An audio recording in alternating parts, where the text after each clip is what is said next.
Welcome to the Kayak Fishing Obsessed Podcast. We'll be sitting down with a fresh guest each week. Someone who shares the same kayak fishing passion that runs through our veins. We're talking kayak anglers, kayak companies, lure experts. Heck, anyone who's got a story to tell about landing the big ones from a kayak. We're setting our sights on becoming the #1 kayak fishing podcast in the world. You'll get a chuckle, a grin, and hey, maybe even a belly laugh. Because we believe in the power of humor. But above all, we're here to educate and inspire. So, whether you're a seasoned kayak angler or just dipping your toes into this exhilarating world, join us on the Kayak Fishing Obsessed Podcast. It's time to reel in adventure, camaraderie, and the joy of the catch. Here's your host, Daren Wendell. What's up, you fish freaks? Welcome to episode number 148 of the KFO show, Kayak Fishing Obsessed. My name's Daren with Wendell Fishing. I got my co-host, Wyatt the Hammer Hammond, riding shotgun tonight. Special shout out to Triple Scorpio, the latest Wendell Fishing YouTube member. Appreciate you.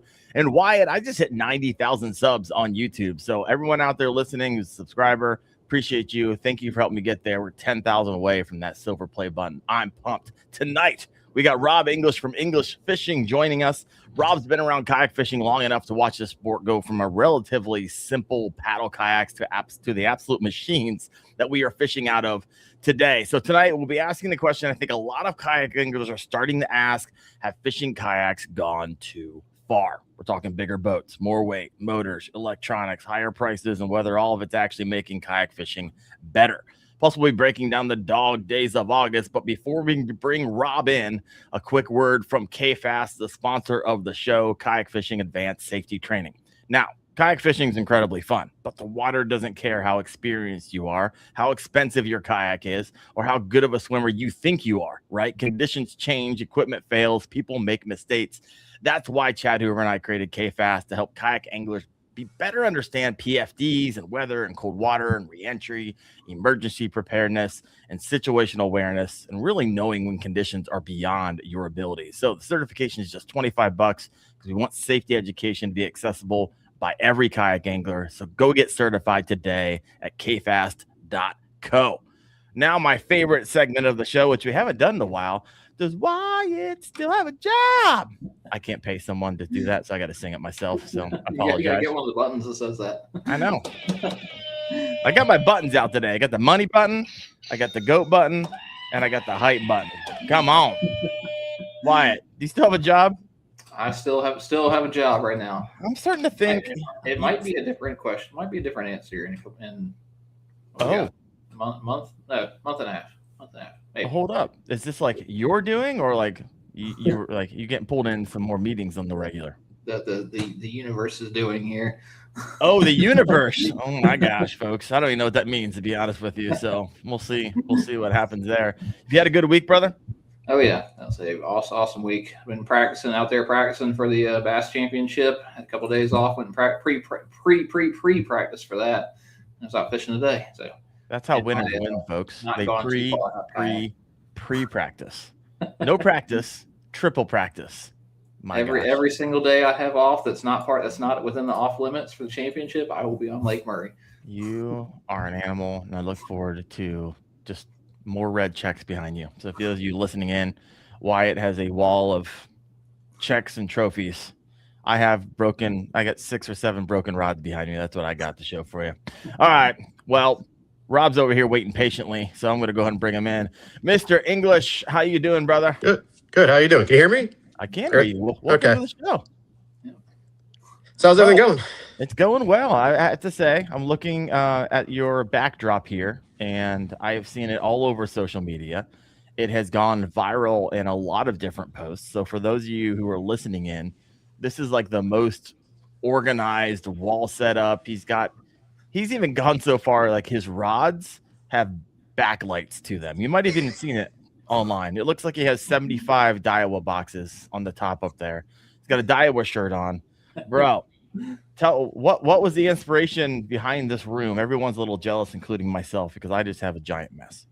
Well, I always had this as like my tackle room to work in, especially in the wintertime when it gets colder out. I only have a small shed for all my stuff. Most of my kayaks sit outside, actually. So this is a place to like actually work in with warmth. I built a sink and cleaning table on this side where I'm sitting at.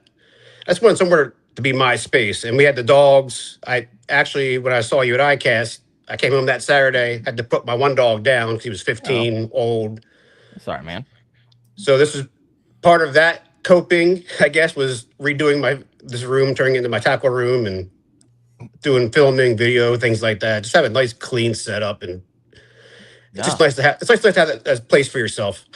Yeah, no, it looks good. My place for myself is pushing the cars out of the garage, and then I have a workbench there every once in a while. And I got my office down here. I got the podcast room, which you guys never see like what's over here, but it's a giant mess. It's full.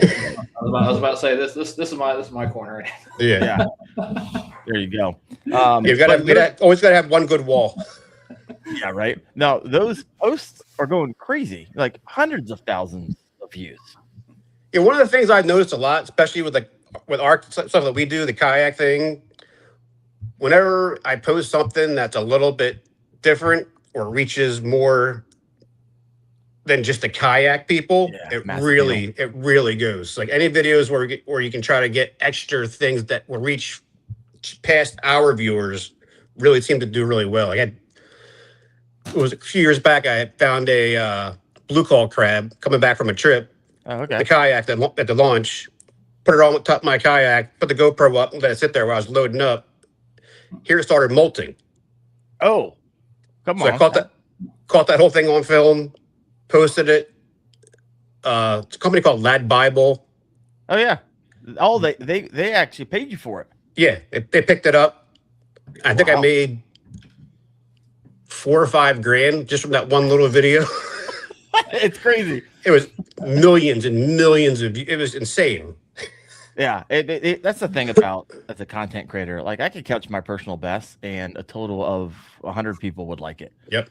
If I break my rod or fall out of my kayak, millions of people will love it. So it's like, my gosh, you always have to be like rolling and be willing to go through that, edit that stuff. So, congrats on that. I would imagine your Instagram followers kind of shot up a little bit with hundreds of thousands of views.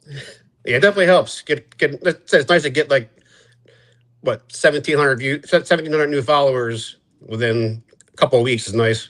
It's stagnant for so long. I hear you. I hear you there. Now, for people who are listening, who don't know Rob English, who are you? How'd you get into kayak fishing, brother? So I started this journey about 13 years ago when I bought an old Hobie PA. 14, which was a monster beast to try to lug around by yourself. I wanted to get something card top. Luckily, one of my friends was on the Hobie team. He left, went to Wilderness, wasn't that comfortable in the Wildernesses, so went back to Hobie. I took his spot, and from there, it's just been a whirlwind of different things going on through the years, between starting out as pro staff or ambassador, and then our pro staff, then content creator for Wilderness, up to managing the pro team now. Last year, I took over as social media manager and try to give some bring that less corporate feel and actually that real feel of real anglers fishing, and not using setup photos, but actually using the team, the guys that we have on our team that do great content and great photos, and sharing that and getting that more roots feeling to it. Yeah. Well, you show up on my feed all the time. You do a good job on their content as well. So good work there. I've always been interested in like pro staffs. I've always tried to personally avoid them. I don't see a lot of them, to be honest with you, that are ran really well. Either the company's not happy with the pro staff, or the pro staff pissed off at the company because they're not doing anything. Yeah. And I'm sure you probably see this as well. I'm sure yours is different though. I've been from day one, I've been pretty lucky between Wilderness is an amazing company as far as pro staff taking care of their guys, the deals they give, and working with Daiwa, getting on their Captain and Guides program, working with Yak Attack, Yak Power, guys like that. They're actually developed pro staff teams that are going to support their product and push their product out. And it's not like, oh, here's 10% or here's 5% off in a code. They actually take care of the guys, which is hard to find in this industry anymore because it's the way the things have going and marketing budgets and things like that. But there's still some out there. And for people that are trying to get into that, it's just do content, make content, and show what your value is to them, and then reach out to them. It made a big deal for me. Making my English angling, dedicated Facebook page, dedicated Instagram page, not your family, and all that photos. I share some of that stuff with my kids fishing and things like that every now and then, but it's showing them that you're serious and this is what you're trying to promote. Really helped out in my journey with it, for sure. Yeah, 100%. Now, there's a lot of anybody who goes fishing, like, hey, it'd be nice to get some sponsors, nice to kind of underwrite some of the expenses. Fishing's not getting cheap. Lures are getting expensive. Soft plastics are going through the roof. Kayaks are going, they're getting really insane. I got one kayak that's just by the day. It just keeps getting more and more expensive. And I almost want it to be my tricked out kayaks, kind of fun getting there. I just put a 16-inch Garmin graph on my XTR. 16-inch. It's freaking awesome, guys. And so looking forward to goofing around with that. And I got a Garmin Force getting ready to throw on there as well. And so they're going to integrate. It's going to be a good time. But a lot of guys are out there. And I remember when I first started off, when I had 5,000 subscribers, you know what? This is expensive. It'd be nice to get on a pro staff team. Outside of Wilderness Systems, would you actually even recommend it? Because here's the thing. I know a lot of pro staff teams. I know a lot of frustrated pro staff members. I'm on the team, and then the company goes around and sends other people on trips to do the promotions, and it's what in the world? I've been over here hustling. I might not have the reach that the girl that you chose. However, I'm the one that's been working my tail off, doing all the work, the brand, So that can be frustrating. Getting Definitely. a code can be frustrating. Not hearing from companies before. Would you even recommend it nowadays? If that's what you're going to do, but there's a difference too, because there's a lot of people that try to go that route. But in my case, I fish from January to January. It's nonstop. It's not just something you do once a month, once every few months. It's every few days a week out fishing, always making content, always being out there. Those that stuff they see, but they go to your Instagram page, they want to see just constant images being put up, videos being put up, but also stuff that looks good, looks decent. Luckily with me, I got a background in video production and photography, so it was a very easy transition with that. Yeah. No, I hear you. Wyatt, your thoughts? You're on a pro staff, obviously, Mr. Old Town over here. Old Town hat, Old Town shirt. Everyone, if you're listening in. I mean, at the end of the day, it's three letters. It's ROI. That's what it is. I mean, a lot of these companies are businesses, and they have to run the business. And if somebody comes in, I have 100 followers. I post once every 6 months. I want to go. I want a free kayak. Like, it just can't happen. Like, you've got to be a salesman for yourself, a salesman for the brand. And I mean, God bless. A lot of people probably like overestimate themselves as far as, I have 1,000 subscribers. I have 2,000 or whatever it is. I mean, it's a lot of, like, you've got to put the brand out there. You got to put the company out there. Like, it's a lot of work. It's a ton of work. Yeah. And all like with because like I said, besides Wilderness, my full-time job is Spencer Gifts and Spirit Halloween. So all right. So I'm working in that marketing environment. I'm doing video production for all those animatronic videos that on the website. I shoot those. We have huge crews that go out and these haunted attractions, and you set up everything, do our backgrounds, doing 12, 14-hour shoots. Oh, wow. Yeah. It's a lot. That's 3 or fun. 4 days in a time. Yeah, it's a lot trying to do that, and you're fishing and everything else. But on the marketing side, I can see that, understand all that, and that helps me when I'm working with other companies, is what they're trying to get as far as pushing their products out and how to shoot those, how to edit them, things like that, to get with Instagram. You guys know Instagram, like that 3-second hook. You got to have retention rates and all this stuff to get your videos and photos pushed. No, I hear you. I mean, the number one question that came to my mind is completely unrelated. It's more of, what are you going to be dressing up for Halloween if you have access to every single costume known to man? Well, if you ask my wife, she'll probably say nothing, because she's the Halloween person, and going on 21 years of working there. It's like, by the time Halloween comes, I'm ready to get over Halloween.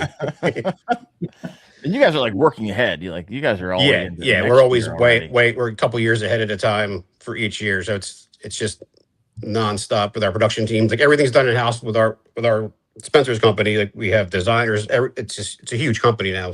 Yeah. When I started, it was like 300 people. Now there's a couple thousand. It's crazy. Wow. Well, congratulations. Seem to be doing well for yourself. And I don't know how you, with 12, 13-hour shoots, how you have time to get out in the water. But when you do get out in the water, what kind of water do you spend most of your time fishing in? Where are you at? Let people know where you're at. I'm located about 10 minutes outside of Atlantic City. Okay. So you do mostly saltwater stuff. It's all saltwater, yeah. I'll do, well, in the wintertime, we go brackish water for white perch in our winter season. But pretty much from March 1st is striper season for us to December. So we got stripers, flounder, sheep's head's my favorite fish to catch. That's the one I go after the most. Oh, really? Big sheep's head, because they're a little more challenging. You're up in the bridges and fishing in rock jetties and currents and a bunch of crazy stuff you probably shouldn't be doing, but it's what makes it more fun. Like freshwater fishing, it's just, you kind of just go around looking for fish, catch a bass.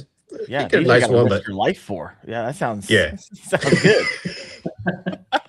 Now, so you're fishing wintertime, right? So when it comes to safety, because I get this question a ton, and then obviously the photo that I put on this thumbnail is you, and I think it's a Cocotat. Is that what you're wearing? Yeah, Cocotat. So walk us through, like, if you're going out and the water's near freezing, like, how are you prepping for that in case you go in? And have you gone in the cold?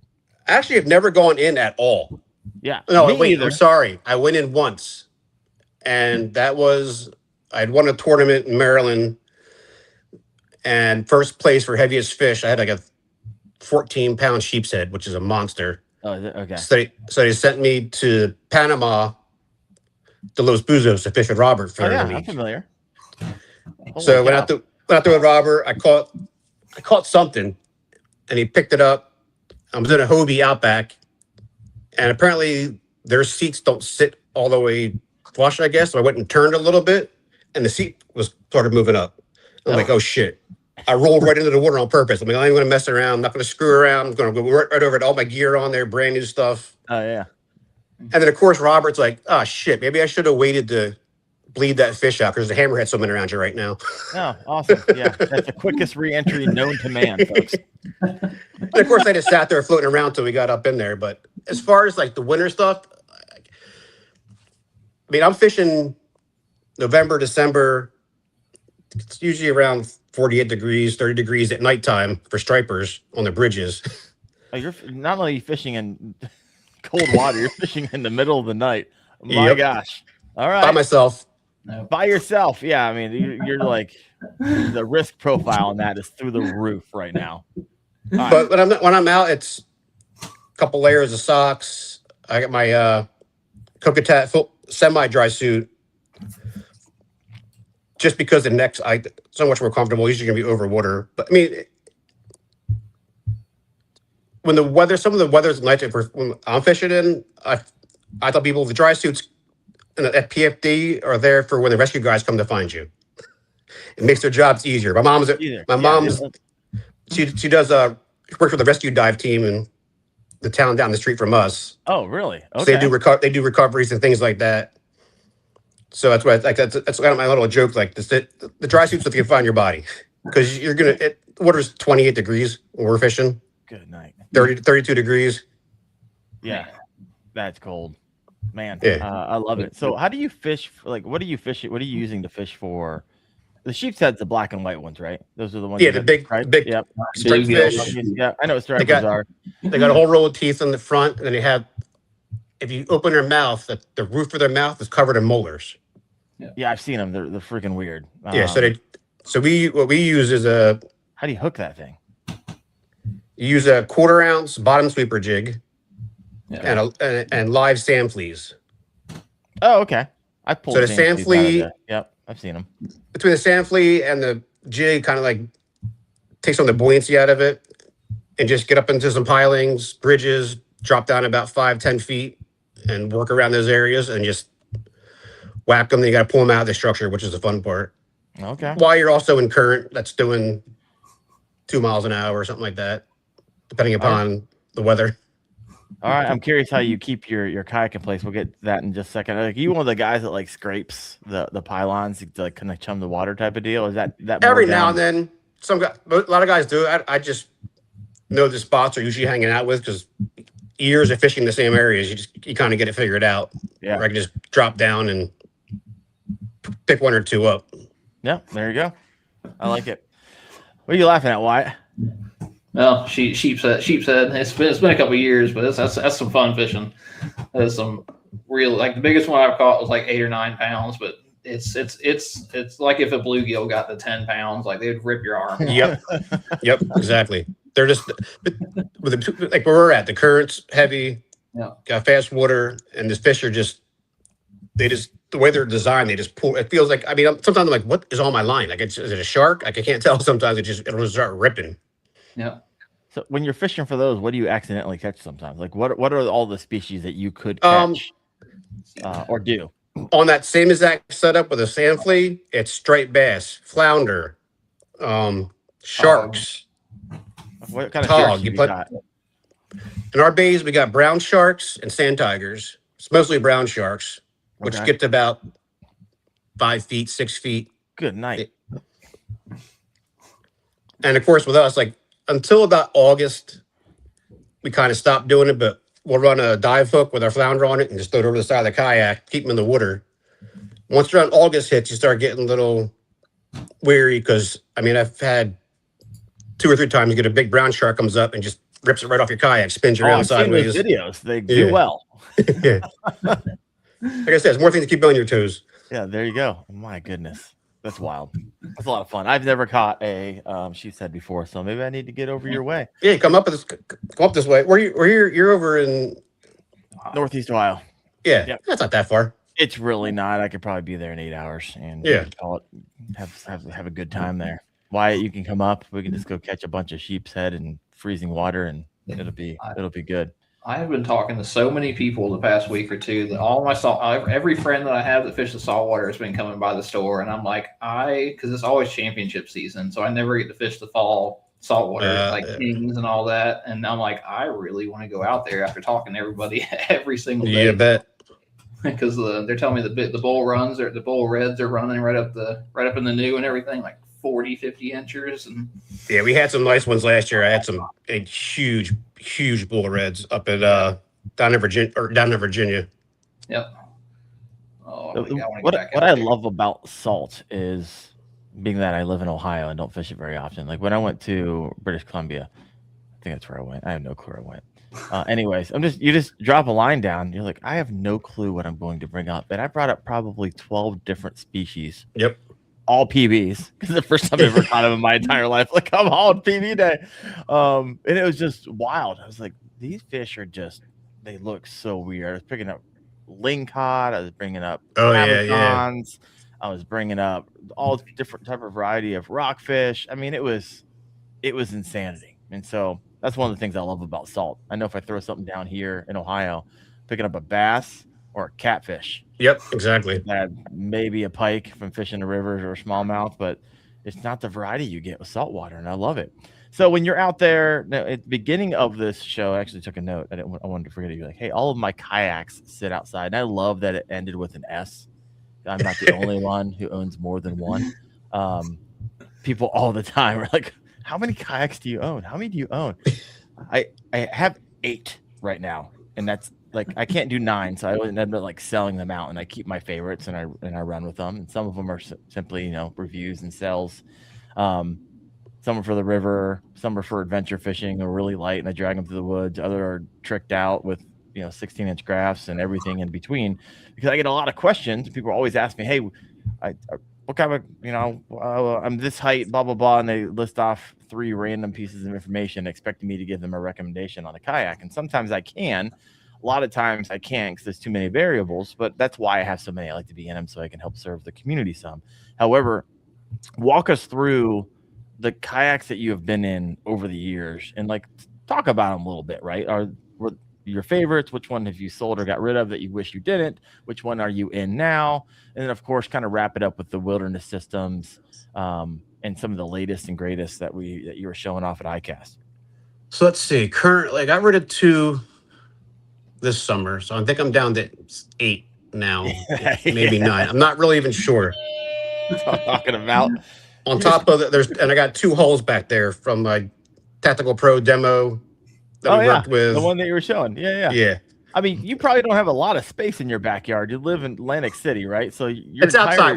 I'm outside of Atlantic City, so yeah, we're in a small property, but we're in the woods, which is nice. So you can shoot your guns and deer come in the backyard and take the kids on the dirt bikes. Got it.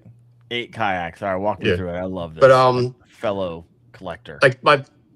When I first started, it was with the Wilderness Radar 135 because I wanted something that was like an Outback. I mean, a Pro Angler would have been at the time because they had the old Outbacks, which you kind of sat, they kind of wrapped around you. I wanted something a little flat deck, so I got the Radar 135, put the pedal drive in it. Then we came out with the Recon 120, and that's pretty my go-to for the last 6 or 7 years now. Oh, really? Yeah, that's my main workhorse. That's when I'm fishing the bridges, jetties, things like that, because it's the pedal drive, the bike pedal drive. Yep. So when you're fishing in these tight spots, you just pedal forward and pedal backwards. So with the older Hobies, remember you had little pull cords, you had to pull for for the drives. The new 360 drives, I think they have now, you can get away from that, but just the ease of one less thing to worry about. Just pedal forward, pedal backwards. If you're up in the pilings, like the eddies are always spinning near all over the place. And most of the times that we're fishing sheepshead, so you want to be nose up. Like I have a one objective motor mount, bow mount for the front of my Recon.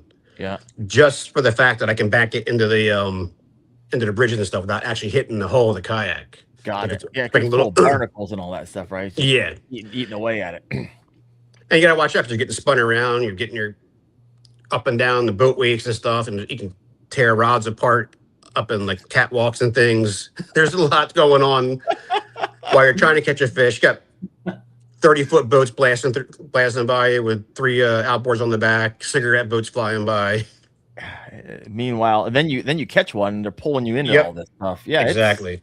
There's a lot. I mean, I feel that way on the river, right? You're like, okay, I get one more cast in before I get pulled into this tree. And you're like, wait a second. If I actually catch this fish, I'm going to need more than the 3 seconds that I just gave myself. So you reel it in and, this manage a it. lot Yep. going on. Yeah. Let alone other people who may or may not be paying attention, and eddies and barnacles. And man, kayak fishing is fun, but definitely know your limits. And you were obviously an experienced angler. Probably what you're doing is not for a beginner. Have you ever taken someone out? I've taken someone out once. We're like, hey, you took me out on an advanced day as a beginner.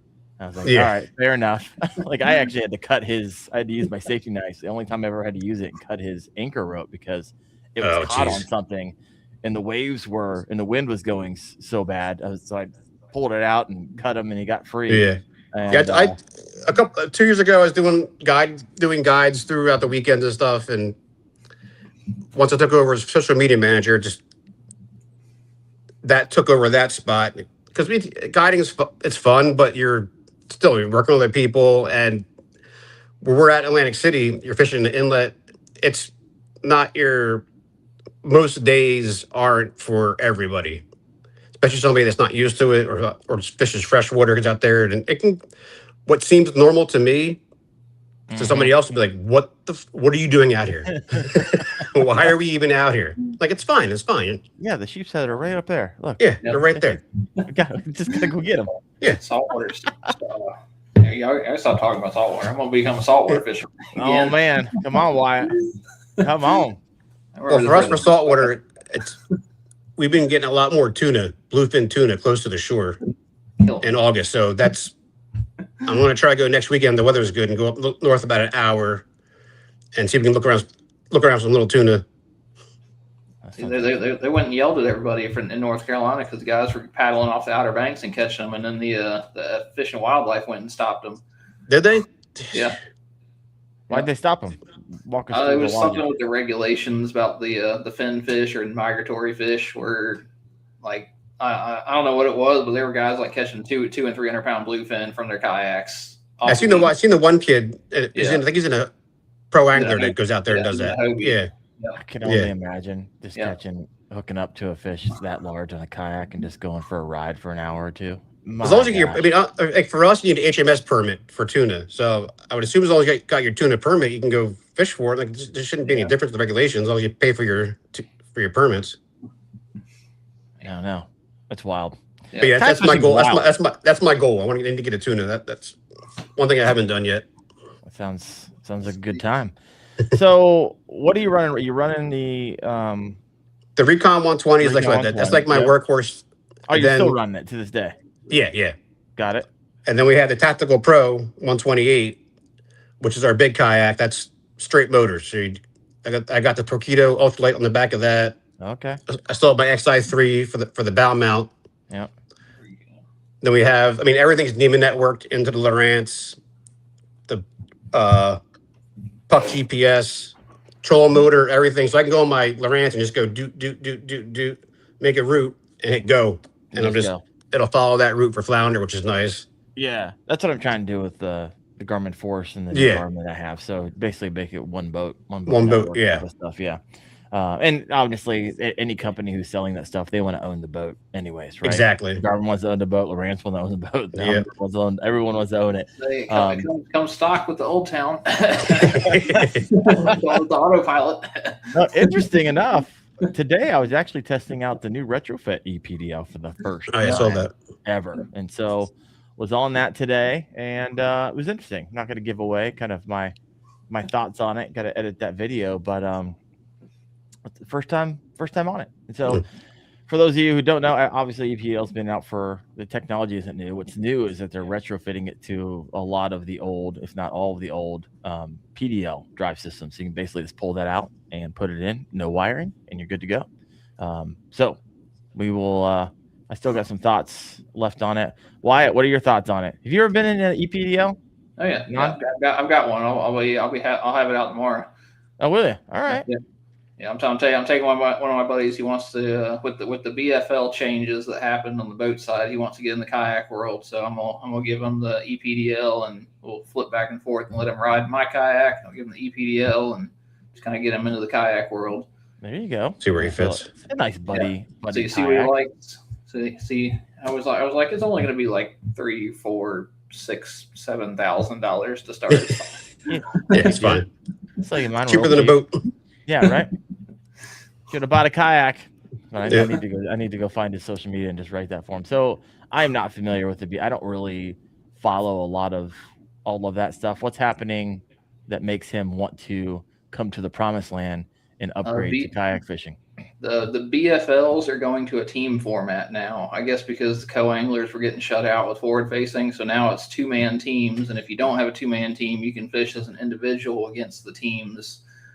But then if you do make it to the if you do make it all the way, then the boater goes to the FLW Cup and you have to go to the All-American or something like that. So you're like it's child. Not being they raised entry fees, went up to like $500 per team, and there's some other changes, but so can you imagine being a co-angler when the main angler's on FFS? You just basically be like this. That was the very last boat tournament I ever fished. Is we were fishing in 90 foot of water, and I was staring at the back of the guy's head for 8 hours. Yeah, and he doesn't give a rip about you. We're in 80 foot of water, and like, what am I gonna do? 80 foot of water, just sit back there and get ready to grab the net every once in a while. Yeah, my goodness, that's wild. Rob, the big boat, what's it called again? The Tactical Pro. Yeah, the Tactical Pro. You guys made some recent updates to that. I was at ICAST. You walked me through them. What are some of them? Because I know some people had some thoughts, and what's the feedback that you received after you launched that boat? Didn't you guys actually won at ICAST? You won something, didn't you? Yeah. It was we first dropped it last year. Yep. And I said reception was great on it. Went out. They decided to make some changes in the flooring, give it a little more structure, get some more water shedding. My boat, never had any problems with it. Some guys seem they're getting water coming over. I mean, I'm not sure if you're running a bow mount motor on that kayak without a stern mount and all your weight's up front, you're gonna get water all over the damn place, coming up over the bow, splashing in the stuff. Mm-hmm. So they're getting water coming in their hatches, which, I mean, I've been doing this for 13 years. If you're coming into this and expecting a kayak to be dry, it's never going to happen. No matter what kayaks are kayaks, you're never going to have a dry kayak, whether it's a hatch, seal. I've not seen them. Maybe they're out there, but yeah, well, I've only ever had one. So. Yeah. So like they did some changes with the floor, got rid of the double hatches, made one single hatch. You got a sturdy place to step, because when I'm fishing the Tactical Pro, I actually walk up on those two hatches and stand up there to sight cast. They're not made for that. You're just doing. Yeah, no, they're made for that. They actually have the ones that even with the model we still have, they have step pads on them just so you can step up there, do your sight cast, and that was the whole point of making that like catamaran style hole, so that your bow mount drops the front, and when it's kicking on and moving around, you don't get that twist that you do in a V hole. It's between the catamaran and like the little scoops in the front, it just digs in. Like I can run around with the spot lock and not have any worries about tipping over this way or tipping over that way, or when the anchor's on and it try to kick back in. Yeah, you don't get spot rocked. Yeah, I've seen my buddies that happen to every once in a while. So like I said, people were complaining at some issues they didn't like, so they made the changes, and hopefully everybody happy. Yeah, I mean, no one's ever going to be happy, so sure. The answer to that's no, but more people will be more happy. All right, that's awesome. Anything new coming down the Wildy Systems pipeline that you'll probably be able to share, or probably not? Oh, I have to ask. I mean, we're working on a lot of new products for accessories and things like that. Working on getting some of the older models back together. We're working on changing out our seats to the Millennium seats, which you saw at ICAST. We put the Millennium seat in the Recon and the Tactical Pro. And some of the older models that we have, they're trying to retrofit and see if they can get to work with that to bring those guys back too. Yeah. Are they going to be swivel seats? Yep, swivel seats. All Millennium seats, swivel seats? I'm not sure if I'm not sure. Non-swivel. I think most of them are. Most of the ones that I've seen have been. Yeah. Yeah. And when I was up in Canada doing the Pike trip, which dropping all the photos this week. But man, we had Millennium seats on those Lunds as well. Mhm. And so wildly comfortable, and we were slamming through the waves. And so they actually had like little springs for shock on For the front. shocks. Yeah. And so I was like, oh, that's interesting. I've So- heard a lot of guys like them, talk about them. I'd never seen them until I saw them on our kayaks at ICAST, but I hear a lot of guys like the seats, and they're pretty much just a standard in the industry. So yeah. I got some comments over here. Let's go over here and check these out. No, New Canoe Flint does not have a swivel. So thank you so much, Dan, for letting us know that. I have never been into Flint before. I'm actually going to go pick up a U10 next week from Raccoon Creek Outfitters. Look forward to take that out in the river right afterwards. And Yakin Life said, really wanted a Tactical Pro, but can't seem to part with my Recon. What is a kayak that Wilderness System has that everyone's like, hey, why did you get rid of this? Why'd you stop making it? Please bring it back. a lot of the feedback I've been getting is that the radars and the attacks, especially with the river guys. The river guys like the attack 120, 140. Same with the radars. They're more narrower. The attack's kind of big to paddle. We can still paddle, but like the radar is real good for paddling. So I don't fish much rivers, but I can imagine you got a lot of stumps and low water you got to walk across. So you want something light you can carry and drag across those spots, I'm sure. Yeah. Oh, half the time the hardest part is getting to the river and then pulling it out of the river. So Yeah, finding the spots and dragging them down. Reduction. Yep, 100%. So you've been in the business for a while, Wyatt as well. Let's get into it. The question, the theme of the show, and this is, it's just opinion, right? I'm really curious. Have fishing kayaks, have we gone too far? Rob, what do you think? Because you've been doing I don't think so, because I love messing with stuff, see what I can do with it, what I can add on to it, doing wiring, rigging, things like that. Yeah. Like the Tactical Pro when it came out, I was like, what am I going to do with this thing? And I got in it, I'm like, this is what I needed this whole time. Because we're at, especially doing like flounder fishing and things like that, my area, most of the launches or boat ramps and things like that, you're going about 2-3 miles before you even get to the spot you want to start fishing at. Okay. So you're pedaling 2 miles just to start, which is an extra half hour, 40 minutes added into your trip both ways. And wind, you go out there, it's beautiful out, and it turns into 20 miles an hour. So you're trying to pedal against the tide into the wind for another hour back to the spot you launched at. So like the bigger kayaks, for me, that had the great purpose of covering ground, trying to find new spots that you wouldn't normally go to. It's like, oh, should I waste my time doing this or doing that? And being able to spot lock, just going up to a spot and hitting boop, fish there for 10, 15 minutes, move to the next spot. Yeah. You know what? I've never had spot lock before. I think I'm close, and I know it's going to be awesome whenever I get it, but I've never had it before. So. It's absolutely amazing, especially like if I'm flounder fishing or just to be able to control where you're going, the speed, the current's going too fast. You just hit a couple times, and of course, I got a rod in one hand, I got the remote in the other hand going, do, making little adjustments. But if you don't have that, you're just getting pushed wherever the wind's going to push you or the tide's going to push you. No, and the spot lock, and it's just be able to go to a spot and just stop and stay on that spot, drop bait, anything. Yeah, I'm wildly jealous of when I fish with people who have it. Trust me. And I was supposed to get a Tarova that just kind of fell through it, and I was never able to get that. Well, I lied. I do have spot lock. It's sitting upstairs. I haven't installed it yet. I got the Garmin Force Current. So, and now they, everyone was like, when it first came out, like, oh, I'm not quite sure about spot lock from the stern, but they just came out with an update where they have bow lock. So they basically rain manned it, and so you can actually bow lock that from the stern. So I look forward to testing that out. So that'll be the first. I look forward to that. I did see that too. It was interesting to see how that works out. Yeah, how that actually holds up, or it seems like a lot of correction, but technology these days are kind of insane, especially Garmin. If anybody can figure it out, Garmin's going to figure it out. So got some comments over here. Dan Hale Fishing getting ready to mention would love to see the attack back for moving water or something with a little more rocker. Want to say anything about that, Rob?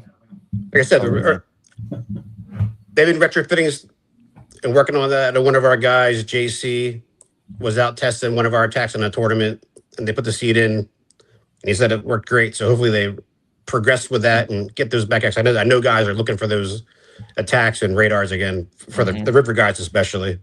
Yeah. And I paddled an attack 140 for a year and a half, and if somebody hadn't rear-ended me and cracked it in half, I'd probably still have that thing. Yeah. They're great. They're a great, big, sturdy boat. Plenty of room. Wyatt, what about you? Have they gone too far? Has it gotten a little out of control? No, I love it. I'm the same way.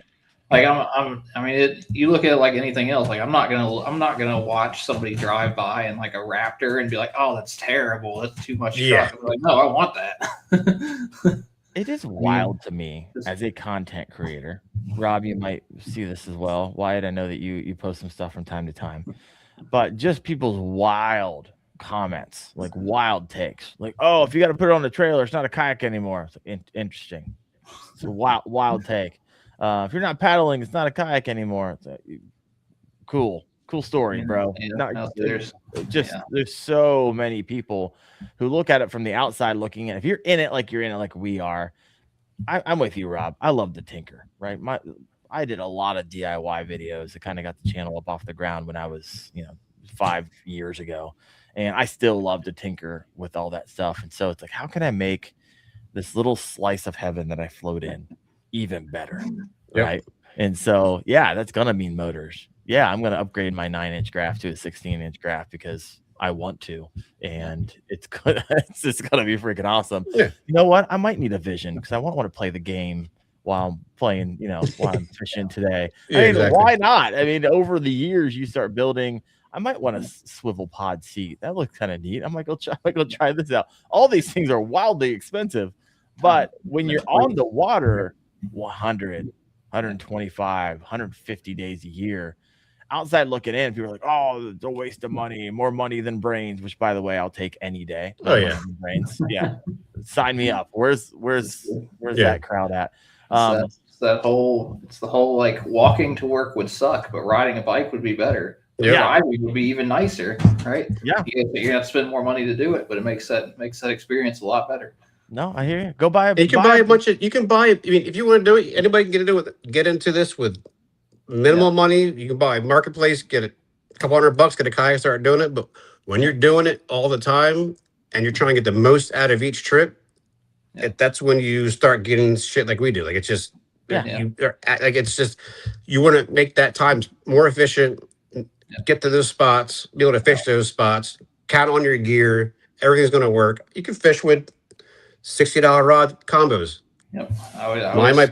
Mine are more expensive, but I use them more than your average person does and beat the hell out of them in the saltwater. No. I always tell everybody, like, I'm working 5 days a week. I only get 2 days off to go fish. And whenever I use those 2 days, I want to enjoy the experience. I want to be able to go out there in my kayak. I want my kayak to work exactly the way I'm supposed to. I want my rods and reels to work the exact way that I need to do. I need everything to work because that time is all I get. Yep. No, I hear you. And sometimes I love going out in my tricked out kayak. Tomorrow morning, I'm waking up at 4 a.m., taking Sundolphin Aruba 10, and I'm dragging it through the woods. Yep. Because that, on the flip side, that thing was, I think it was free. I think if you buy one right now, it's like $250. You can go to Walmart and get one for get off the bank for $165, and it comes with a paddle. Come on, guys. There's really not a lot of like excuse out there for people like, oh, I can't afford it. Can't afford $165, and you really don't want to do it that bad. Because it might take you a few months to get that, and I get it. People have hard times, and I'm trying to be sensitive to that. But man, I love going to go out there and just drag it through the woods. I'm gonna have the time of my freaking life. And people up here, they're always doing offshore charters. They're spending $2,000 to go out offshore for 8 hours to hopefully catch a tuna, or hopefully catch mahi or something nice. And maybe you will, maybe you won't. You're still spending that money. Yeah. When you guide, do you guide anymore? I haven't since the last 2 years. Yeah. Did you enjoy it, or it's just like, hey? I still like bringing people out. The most anxiety of it was it's just weather dependent, and said we're fishing for when people go out with me, they want to catch sheepshead. Yeah, and it's work. It's current. You got to worry about when the tires are coming in. What the moon is, safety. You got a lot of safety to worry about when you're responsible for another person in a place they're not used to fishing around. Exactly. Boats they're not used to fishing by, and so I can imagine that's probably wildly stressful for you. Yeah, and if where we're at, if you fall in the kayak, it's not like you just get back in the kayak. You're drifting anywhere from a mile to 2 miles an hour in the current. Yeah, Either out into the ocean or back into the bay, or into the bridges or into whatever stuff. So that can get a little nerve-wracking. Yeah. Bridges are not soft.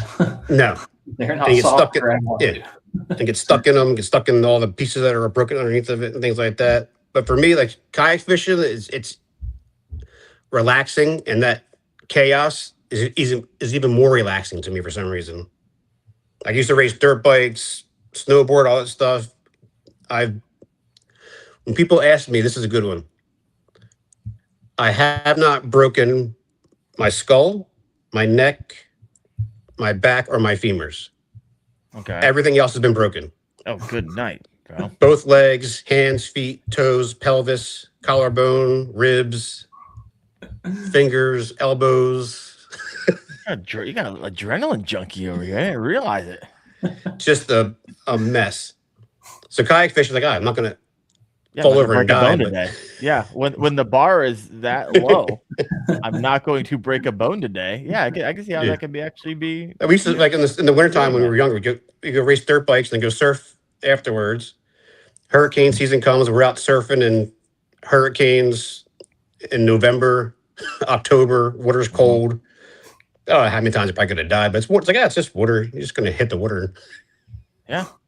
It's not like you're jumping 30 feet in the air, landing on the dirt, or another bike landing on top of your back. Sounds like that's happened a few times to you. Oh, yeah. So, swerving back to kayak fishing and fishing kayaks, what's a modern feature that you really feel that's genuinely made kayak fishing better? Like, what's one that pops in mind?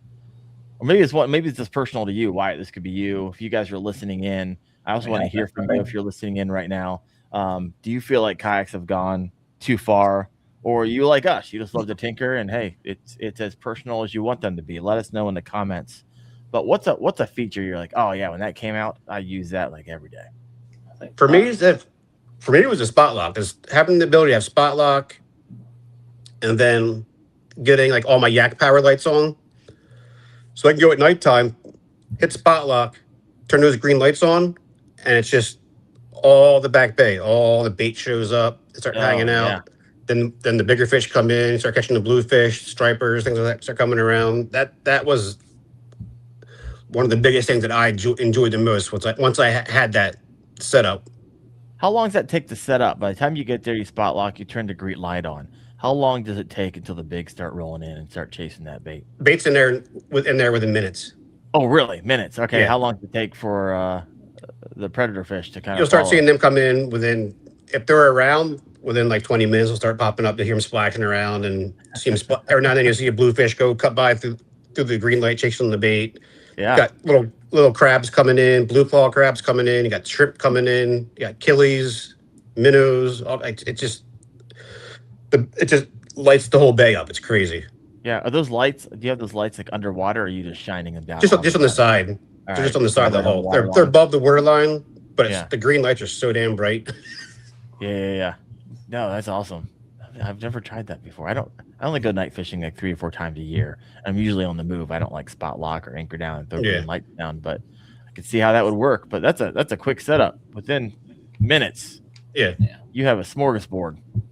That, and so when I have the lights on, fishing the bridges, you kick the lights on, you can see where your line's cast in, because mostly under the bridge is completely dark besides the shadow lines for the lights. Yeah. So you can see where you're hitting stuff at. That makes things a little easier instead of just guessing how close you are to the side of the bridge where you get caught up in the pilings. For us, a lot of the fishing's nighttime. Fishing for stripers, under light structure. Okay. Flounder's okay, but it gets boring just looking around for flounder to me. Yeah. I like to be casting, like constantly moving around, constantly doing something. I don't like trolling. I don't like doing that stuff. I have to be some type of active skill involved. Yeah, exactly. I'm not a big fan. Wyatt, how about you? What's gotta bring you down here and have you troll for kings. I I do that in Lake Michigan, not in a kayak. Definitely could. But you hear a splash, you turn around, there's a kingfish like 5 feet in the air with the bait in its mouth. It'd be fun. It's just, my goodness, I don't know. I could do it once, but it's not something I want to do like all the time. Wyatt, what about you? What's that one?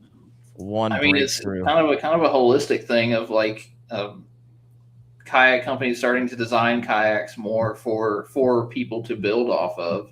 Because I mean, you look at kayaks of 10 years ago, and you got a hull, and maybe there was a track mount on there. Everything that you had, everything you had to put on there was manufactured yourself. Like the track system that I don't know who designed the track system, but that track system that you see on all over the place that just allows for the interchange of parts it's changed the world. Once you have that on there, you start getting kayak companies. They're listening to the people that are fishing out of them, and they just make kayaks where you can just kind of do whatever you want. Allow you to tinker a lot easier than having to drill holes and things like that in your kayak like you used to have to do. Yeah. I think something I use and I love, I mean, it's the evolution of the angler, right? So when you're a paddle kayaker, you're like, oh yeah, I love paddling, it's fun. And then you get a pedal kayaker, like, holy crap, I don't ever want to paddle again. And then you get a motor, you're like, what the frick? I don't want to see another pedal kayak in my entire life. Then you get foot controlled steering, you're like, what the frick is going on? This is amazing. You can just basically drive with your feet for the next 2 hours and not have to take your hand off your rod. It's just the evolution of it, and comfort and graphs and forward-facing sonar, and just kind of all that interplays together, and it's just fun.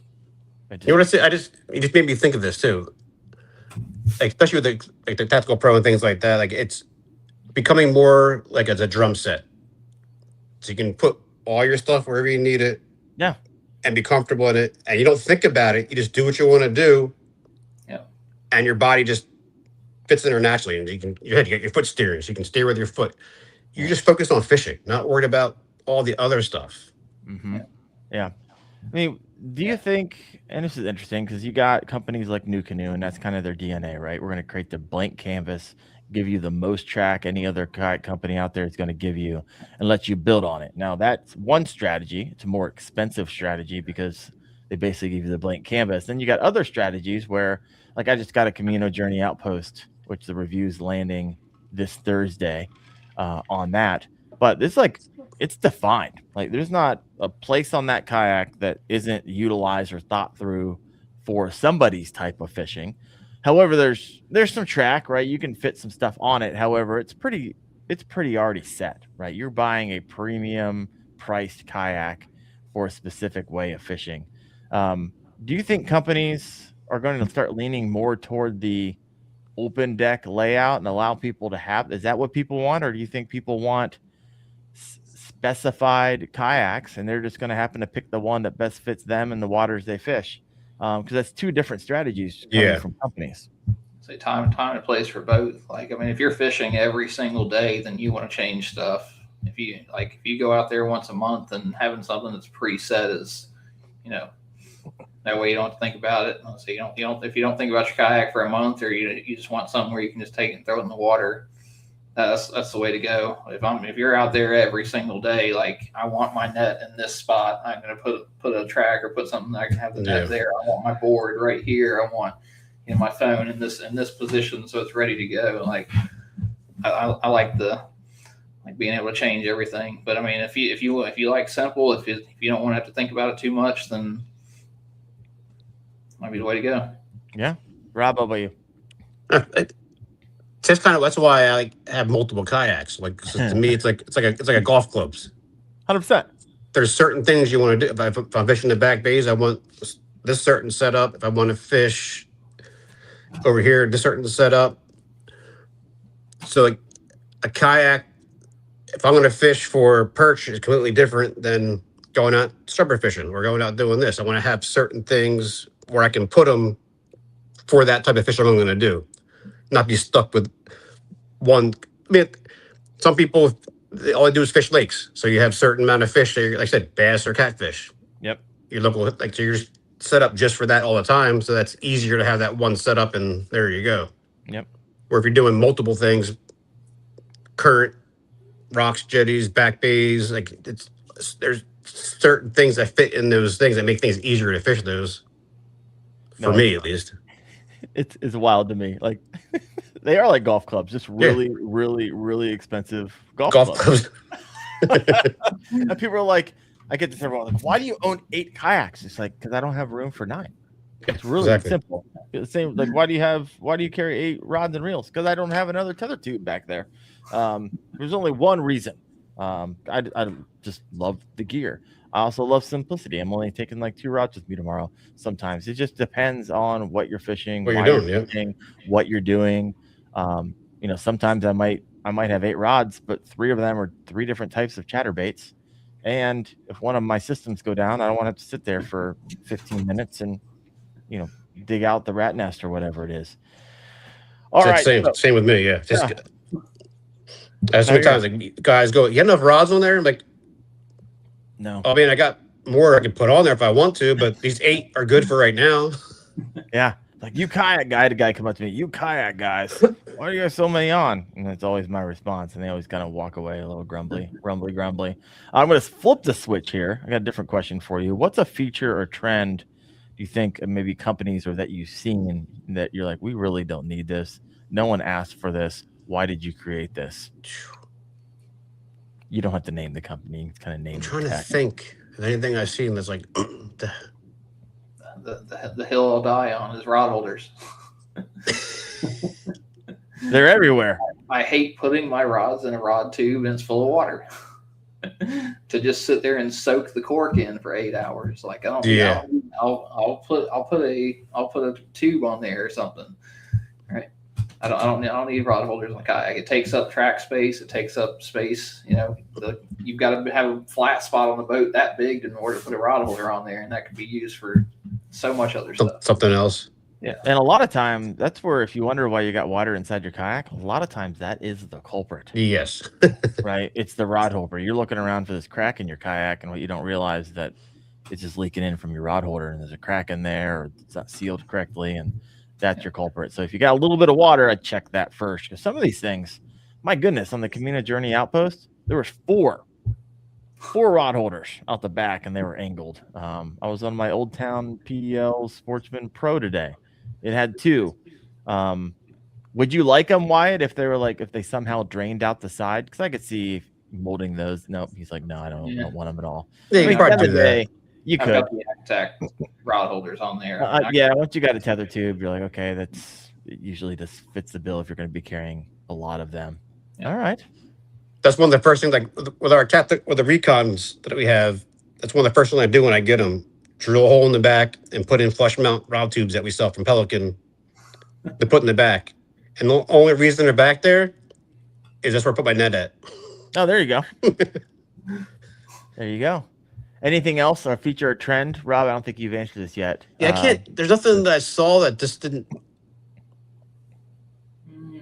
seem like that's stood out to me, being as something that's like, what the hell is that for? Because pretty much most stuff's coming out is for some kind of purpose. It's just whether or not it actually ends up lasting or holding, especially with me with saltwater. Saltwater will test any equipment out there is saltwater. Yeah. Destroys everything. No, I hear you. I mean, I literally doing the reviews on the PDL and the EPDL. This was rated for saltwater, but I've never actually had it in it. People are like, "Are you going to take that in salt?" It's like, I live in Ohio, folks. I live in Ohio. And this is what I'm finding with a lot of these kayaks. Like, what happens is that companies send them to me, and I promise them a review and return. It's a trade, right? I tell them I'm not promising you a favorable review. In fact, watch the one that's going to drop this Thursday. It's not wildly favorable. It's just truthful. And I've had companies kind of get a little frustrated and upset with me. I have companies that won't work with me anymore.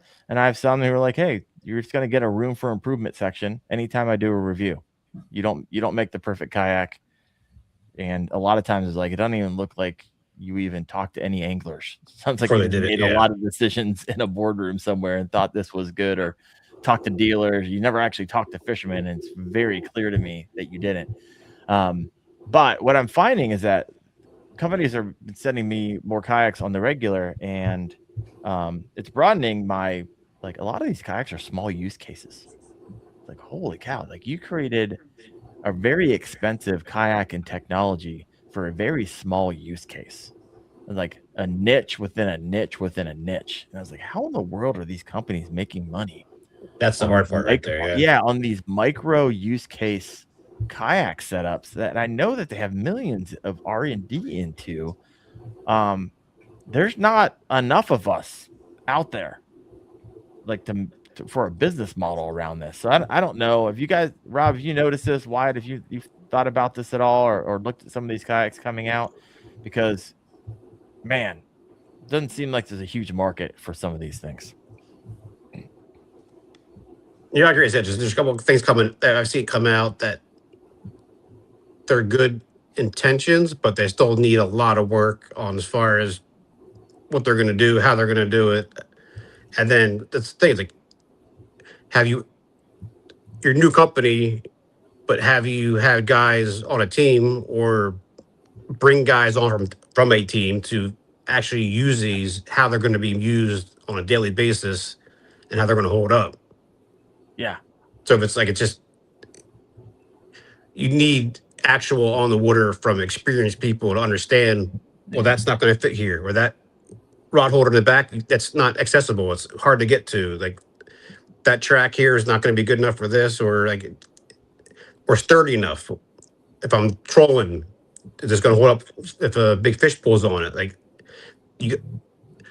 computer models and AI can do a lot for you, but you can't get that actual on the water experience of how it's going to hold up, dragging across the road, dragging it off the truck, taking it to launches, down the ramps. Yeah. Smashing it into rocks and bridges and pilings.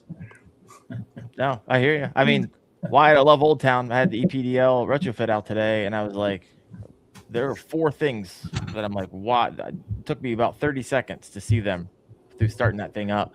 Like, where's that feedback? Like, my goodness, where's the feedback cycle? Because as an angler, I was like, these are things I need, but I don't see them. Why aren't they? Why are they coded the way that they're coded? Anyways, we'll get into that some other day. Here's we're already an hour 10 minutes. See, Rob, I was telling you, sometimes you get to an hour and 10. I was like, how do we even get here? So if you got a question for Rob or Wyatt, go ahead and throw that in the comment section. We'll be answering some of those toward the end of the show. Here's a question for you, right? Obviously, Bonafide came out with the Bonafide XTR 140P.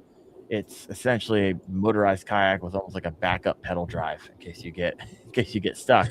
So it's a really expensive backup redundancy there, but the thing was sweet. Essentially, they took an XTR and it seems like they stretched it out a bit. I'm not gonna lie, I had to get into it, just more room. It's like the XTR that I have. But like we're getting to the point where the molds on these kayaks, like I know the ovens out there that cook these things. I've been at Big Adventures. You're not gonna get many more inches that's going to fit in that oven. Legally, you can't get much. You can't get much. I mean, once you hit over 14 foot, you turn into a whole different classification. You do. So you got that, and you have just simply the ability of the ovens that are available out there to cook larger boats. So the question is, do you think that industry eventually swings back to lighter, more simpler boats, or do you think it just continues to get built out? Right, we got Camino Journey coming online. You have the Masa 128 and 97 coming online from Voya X, and that's getting some initial positive feedback. There's another company called Wild Nova that's kind of keeping their cards close to their chest that are coming out with something. You can go to wildnova.com. No clue what that is. I was actually supposed to review it when I was down at ICAST, and they pulled the plug on that because they weren't ready. But I had to sign things like you can't take photos, can't take videos. We just want feedback. It's like, okay, I appreciate what you're doing as a company. Just let me know when you're ready to move on that. And so you got new kayaks coming into the space. It's a log jam, right? And there's not a lot of openings. Maybe on the entry level, some companies could make some more entry level fishing kayaks, but that mid-tier 700 to 1500 to 3000, it's a freaking log jam. There's so much competition there. It's insane. So what do you think, Rob? You're in this business. You run a pro staff. You have conversations about this all the time. what does the future look like for these companies, for the consumer, for the industry? I'm not sure. It seems like the last 2 years there's so many more kayak companies coming out, and it's like the kayak companies that are already established are doing their thing, and to try to come in and take away from that or hit that market where you're new, you don't have that brand like knowledge, trust type of thing. It's got to be hard for them to get it out. And I said, if they're specified, like most guys aren't buying a $4,000 kayak for the first kayak that just wants to go, oh, I'm going to go try this today. It's more of, he left. He's like, nope, you're wrong. Yeah. He's like, I'm going to go get my $4,000 kayak. Yeah. Welcome back. I heard some weird button on the side of my mouse, and it took it's like what you did, Wyatt, all the time. I accidentally bumped it. All right, sorry, Rob, keep going. But I get it's I'm amazed to see the amount of companies coming out with new product to try. Like, it feels good to me that there's that much of a market for what we're doing. Yeah. But at the same time, how as a new company are you going to break into that market? Because there's only a couple that are actually doing something completely innovative compared to the regular, just changing what's already out there. Yeah. And it's interesting. You got FlexJet. They had something a little interesting and new, but a little hard getting out of the gate. Let's call it what it is, right? People ordered kayaks a long time ago, still haven't received them. Some are going out the door. Then you got the Voya X or some of those getting out into the wild. I don't know when they're actually going to be like available. Wild Nova. You got, Camino Journey coming in with inflatables and hard shell kayaks. I would hate to be a company coming online with a new kayak. I couldn't imagine all the hassle it comes to one, making one, two, shipping, warranty, hauls, cracks, dealers, and dealers are dying. It seems like by the day. And so it just seems like a terrible business. Yeah. That's the hard thing too, because especially these new companies, most of them you're buying them online. And I know from personal experiences that all the shipping companies out there, they do not care. They don't care. They go from the truck from the factory, they go to the distribution center, and then from distribution center, it's drag them across the ground, throw them in the back of the trucks. I've had kayaks come strapped to the side of the trucks up over top of pallets. I've actually after my demo, I had my production come in for the tactical, and the side rail was pushed in about 5 inches, where it was hit by a pallet or something. So, like, these new companies, like, is that even a thought in their head? Like, how are we going to get these to people? No, and it's a lot of times where it all falls apart. You could do everything right as a company, and then the shipping, just completely botches the delivery, and then of course the consumer's angry at the company. I actually had a good experience about one through. I had one come in through Camino Journey. I had to come to Eco Fishing. It was my outpost. It actually came like white glove delivery service. This thing was like wrapped in like a piece of carpet. It looked like. I was like, holy cow! Nice. So that was nice. Old Town delivered one. You can actually buy Old Town like on Amazon right now and have that shipped to your door. That one came in perfect condition. I've never had an issue of getting one shipped to my house before, but obviously I know people have, and it's really all depends on who it is throwing it around that day, or how good is that forklift driver really? Yeah, is there going to be a hole in your kayak, or is you got to nail that one? You're never going to know. You never want to know. All right, got some questions over here. Yak and Life said the best thing I've ever done with my recon is get a trailer. There you go. He says I need a lighter kayak. I can just drive around and toss around. I tell you what, it's a lot of fun. I'm actually just looking forward to tomorrow pulling up my truck, dragging and throwing my Sun Dolphin Aruba 10 out, throwing a rod in and going, and not having to be at the ramp for 10 minutes, like rigging it up and ringing up my cameras and doing this and doing that. So looking forward to that. All right, last question for you guys. It's our 115 here. We got 50 live. If you haven't not yet done so, please hit the like button. I don't ask people to do this very often, but if you haven't rated the show, if you're listening on Spotify, head over there, give it a rating. Hopefully 5-star rating. You're getting some value out of this. I'm assuming that if you're at 1 hour and 15 minutes, you actually got some value. So help me out there. Last question. If you could design your perfect fishing kayak tomorrow with no manufacturer telling you what it needed to have, like visualize for the listener, what would that look like? Or maybe it's a kayak that you're like, okay, I like this kayak. However, I would change these 3 things. And it would be perfect. All right. I've thought about this and I've tried figuring it out a little bit and just gave up. With my Tactical Pro, Yeah. I think if I had the right time and experience, I could get a jet ski motor in the back of that thing. Oh, okay. That's what I would want. A little Sea-Doo motor in the back of that thing, so I can run you don't- offshore. Not like a flux jet motor. You're talking about like a straight. No, up, like a motor, Sea-Doo, like a little jet. little Sea-Doo, like one of the little Sea-Doo scout motors or I'm something. sure like you've little seen the Kayak Brazil ones where they put gas motors on them. Yeah. Something like that. Or but you're saying a little jet power. little inboard jet ski motor right in the back of that hole. Okay, I like It holds it. 700, some 800 pounds. So if you just Is it distribute 800 the pound gas weight tank up capacity? front. Yeah, I think the Tactical Pro is like 700. Okay, yeah. So we put the motor in the back, little gas tank in the front, run out 5-6 miles in 20 minutes. I'll be happy. That sounds actually amazing. I'd love to get one of those like kayaks have motors on them and just cruise. No, granted, I could put a motor on my XDR or I had the Unlimited Max and probably go 15 miles an hour, but I like it. All right, Wyatt, how about you, brother? It would be similar to the 136 I've got now. I'd like to see. I don't know if it could be done, but a like tunnel hole system or similar to the TAC Pro system with the pod mounted motor in the middle of it. Something like put an 80 on there. Yeah, just kind of like that twin pontoon style with the tunnel hole, 80 pound thrust in the middle. I'd like some big flat spots next to me to have gear tracks and things. The gear tracks are just storage. Don't need a huge back.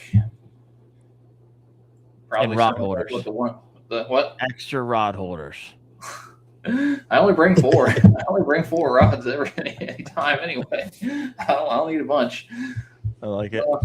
Yeah, I don't need a ton in the back. I mean, it doesn't have to be super long. I think 13 foot's about perfect. I need it short enough where I can use the rod and run across the front. If it gets if I can't run a fish around the front of the boat, if I have to stand up and do anything that's too long. But and fit in the back of a truck. Yeah. There you go. So you trailer it all, Rob?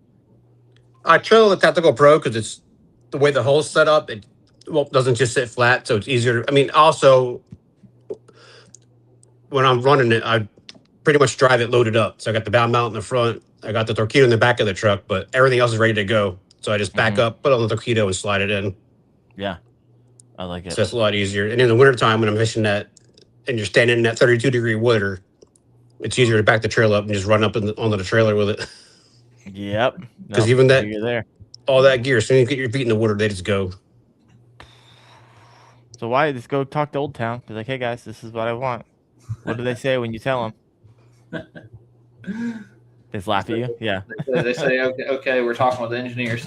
There's a balance between the engineers and what they can do and what I want. I was talking about, what was funny is how could you get like 2 Newports 300s rigged up to run like dual outboards? Didn't they have some at ICAST like that? They had dual motors. Did they?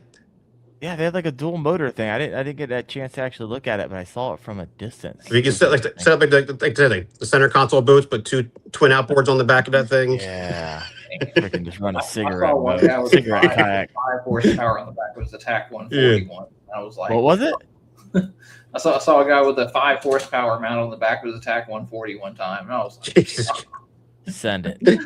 Freaking send it. I love it. Well, Rob, last question here. What do you got going on? What we look forward to? I know where are you most active on when it comes to socials? Most active, it's just Instagram, Facebook, both of those. For our stuff coming up, it's just getting this room cleaned, finished up. I'm actually working with a couple companies trying to get them to do their slat wall, because the stuff I made back here, all the dark wood, looks great, but it's a lot of work.